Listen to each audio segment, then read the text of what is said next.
Hey guys, in this video I'll show you how to duo the second boss in OBS. This is the first boss you should kill in this rotation, Clockwork Knight. So as you see, first thing we do is, as the leader of the two-person raid, you have to enter the first boss, which is Kanan. That way it's gonna spawn Kanan in, it's gonna make the boss be there actually. Then one person that has to go back up, it would be best that this would be the weakest DPS person, has to go back up and pass the lead to the other person. Otherwise, if you're leader and go back up and you enter the lobby again of OBS, you will summon everybody back to the beginning. So it's important that you pass lead to the person that stays with Kanan.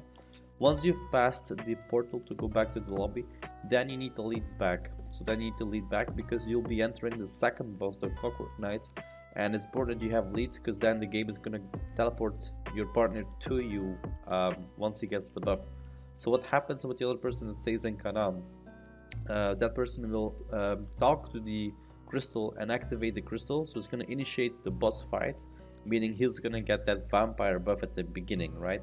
The moment he gets that, the person that's in the lobby is gonna press to enter the second boss, the Clockwork Knight.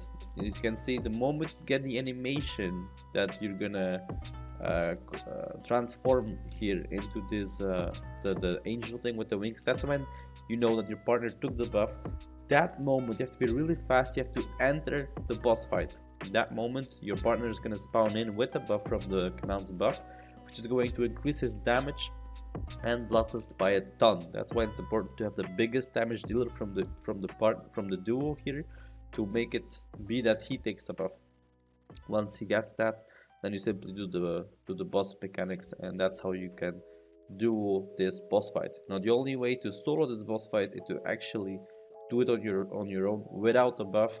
To get this buff, you need to be with the two of you to teleport that other person to you in the boss fight here, and that's really it. If you're new to the mechanics of Clockwork Knight, I'll quickly explain them to you.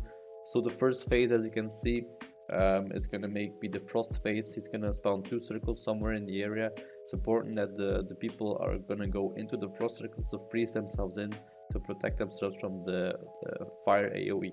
As you can see, as frozen, you won't die. If you're not frozen by that time, it's a one shot. So it's really important to do that. Second phase here begins. It's going to be where 2 fire elementals will spawn. It's going to chase people. It's going to be you and your partner, or your partner is going to have both. You need to lure these elementals on the frost circles, so that once they're on the frost circles, they're going to lose their shield that they have, because they're going to have a shield to protect them from being attacked. Once they lose the shield, you can kill them, and you're going to see that they drop the dead bodies on the floor and they don't disappear. This is because you're going to have to grab these bodies on the next AoE phase that will protect you somehow from this AoE.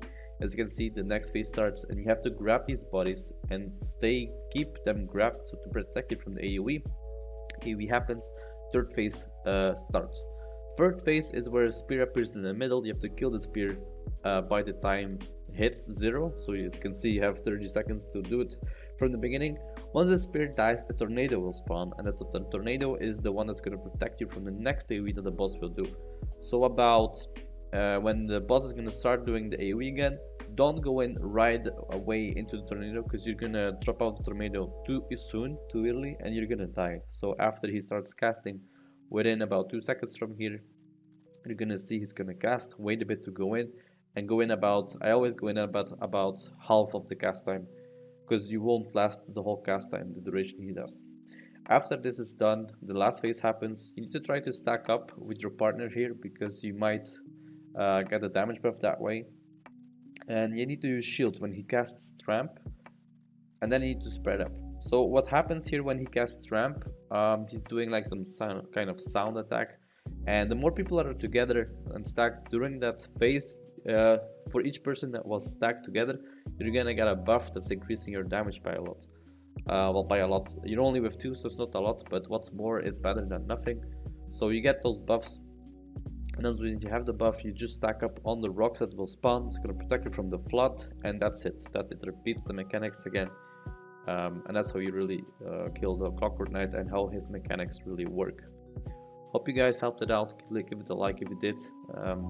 Enjoy the loot and have a good one.